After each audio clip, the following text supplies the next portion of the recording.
পবিত্র ভূমিতে আজকে হজ উদযাপন হচ্ছে, সারা বিশ্বময় হচ্ছে, বাংলাদেশেও আজকে আমরা করছি। হজ যেহেতু হয়ে গেছে, আমরা নিশ্চক্ষে দেখলাম টেলিভিশনে, স্বচক্ষে দেখেছি টেলিভিশনে, শোনা নয়, কথা নয়। কাজেই আমরা আজকে ঈদুল আজহা উদযাপন করছি। বাংলাদেশে কি কারণে একদিন পরে ঈদ হয় এটা আমাদের জানা নাই। ঠিক গতকালকে আরাফাতের ময়দানে আপনারা দেখেছেন হজ হয়েছে এবং বাংলাদেশের অসংখ্য মানুষ আরাফার উপলক্ষে রোজা রেখেছে গতকালকে, এবং আজকে ঈদ উদযাপন হচ্ছে সারা বিশ্বময়। বিশেষ করে যেখান থেকে এই হজের উৎপত্তি, ঈদের উৎপত্তি, সেই পবিত্র ভূমিতে আজকে হজ উদযাপন হচ্ছে, সারা বিশ্বময় হচ্ছে, বাংলাদেশেও আজকে আমরা করছি। অনেকে হয়তো করছেন না। এটা এই বিভেদ দূর হয়ে আমরা সবাই একদিনে সমগ্র মানে মুসলিম উম্মাহ, সমস্ত মুসলিম উম্মাহ, বিশ্ব মুসলিম উম্মাহ যেন একদিন আমরা ঈদ করতে পারি, আমরা সবার কাছে সেই মাওলা পাকের কাছে সেই ফরিয়াদ জানাই।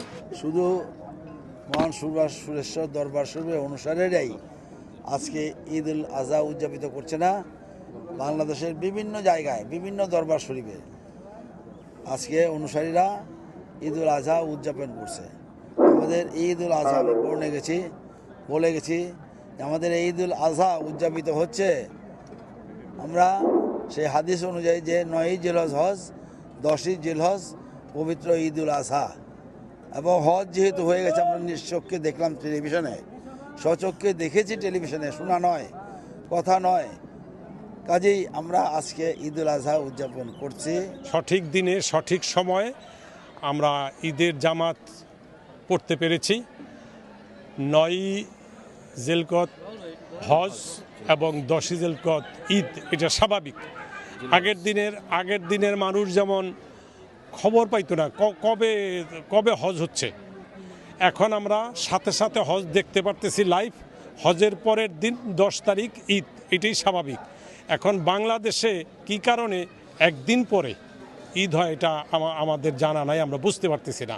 বান্ডেল থাকলে প্রতি সেনমানিতে টাকা বাঁচবে। বিকাশ সেনমানি বান্ডেল কিনে জিতুন প্রতি লেনদেনে। আমরা সরকার বাহাদুরের কাছে আর্জি করব, প্রস্তাব রাখব, আলোচনা করে আমরা সারা পৃথিবীর মানুষ একদিন ঈদ করি।